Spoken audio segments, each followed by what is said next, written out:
Yeah, for you, but also for the world.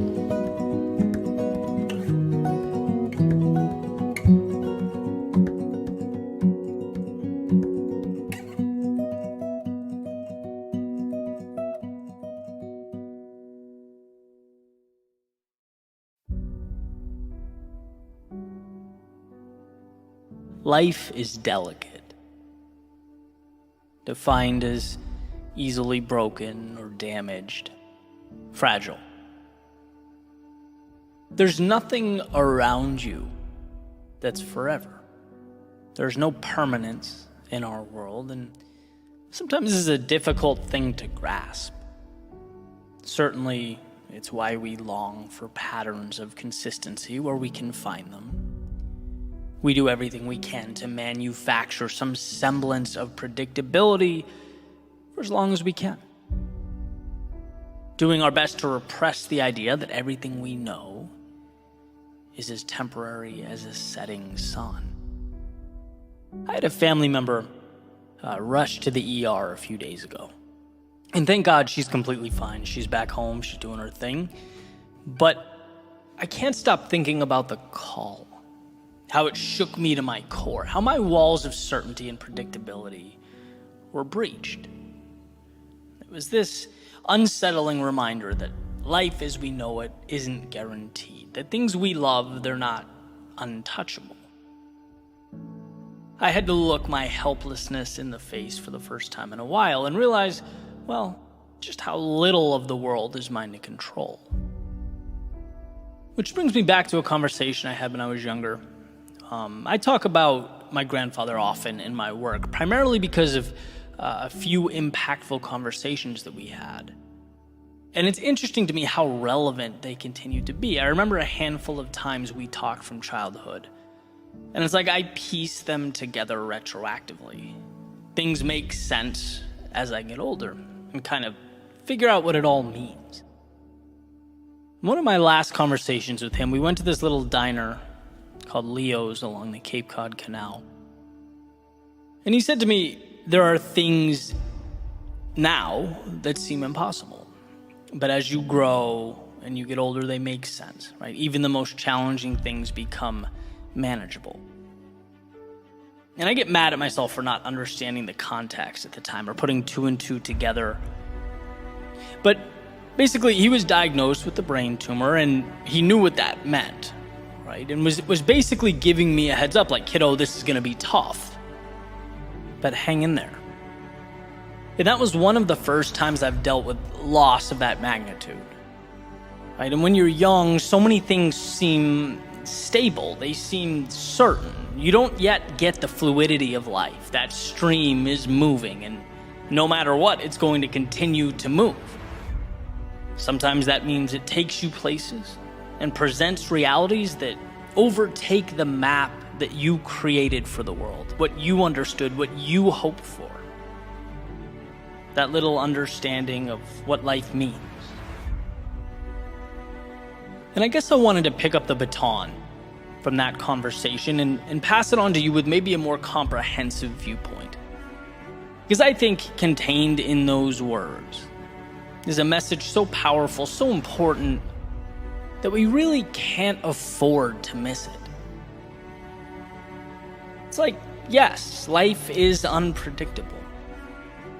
And yes, life can hurt and humble us and knock down what we thought was certain. It can challenge what we believed and shake our foundations. It can make us feel small in a universe that stretches beyond comprehension. But at the very center of all of that, we are equipped with something that can't be broken. The only thing that can't be ripped away. The sun around which everything else revolves, your ability to endure. Your strength to carry on, to take one step forward. Whether it feels like you're entrenched in the depths of hell or swinging from the stars in the sky. your resilience, your ability to not only handle life around you, but rise from the ashes of its turbulence and its misfortune, that will never leave you if you don't let it. Viktor Frankl has said, everything can be taken from a man, but one thing, the last of the human freedoms, to choose one's attitude in any given set of circumstances, to choose one's own way. See, life might be more than we can control or comprehend, but amidst the might and power of its ocean, our determination is unsinkable. And believe me, there are times when you hear this and think, well, okay, that doesn't affect me. I'm good. I'm doing my thing, right? Just like I did sitting at that table over eggs and bacon that morning. And man, I hope that's the case, and I hope it stays that way. But life has a way of keeping us on our toes. It never lets us stray too far from the realization that to be human is, in some way or another, to suffer. It's inescapable, and that's not to scare you. It's to remind you that, one, storms will come, and two, regardless of how heavy the rain falls or how loud the thunder roars, it will pass, and you are strong enough to hang on until it does. That as you grow and as you evolve, you become more and more capable of seeing the inevitable, not as the world's personal vendetta against you, but as your time to dig deep and find within yourself the strength and the courage that was there all along. And that's what that morning was. A message that, look, what's coming will hurt, but you can handle it. And not only that, every time life brings you to your knees, you get back up stronger. That doesn't mean it's easy, but the point is not that it's supposed to be easy. It's that you're capable of handling a world that is not easy. You're capable of navigating a reality that is not simple, a sea that is not smooth sailing. You're equipped to handle the complex. And sometimes that little reminder is the greatest gift one can receive. There's so much I can't control, but my God, there's so much I can. The reality you have mapped out, the day-to-day, the things you've come to know and rely on, as much as we wish they weren't, they are delicate, withering away with time, susceptible to the intricacies, the trials and tribulations of life. But your heart, your soul, your world within, that is untouchable. It's the divine, the sacred, its strength limitless, its breath endless. So remember, even in the darkest of times, you are the very light you long for. And as long as you believe that, there will always be a path.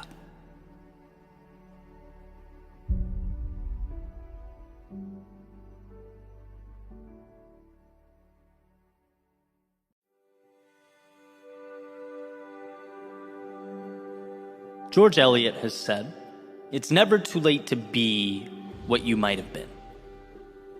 And this is a message that I 100% stand behind. I will always believe that to be true. Why? Because you always have the now to start moving in that direction. And a skeptic or someone playing devil's advocate could say, yeah, well, not me, right? The timeline for me has expired. Or I missed the age requirement. Maybe life circumstances have made plan A impossible. It is quite literally too late. Okay.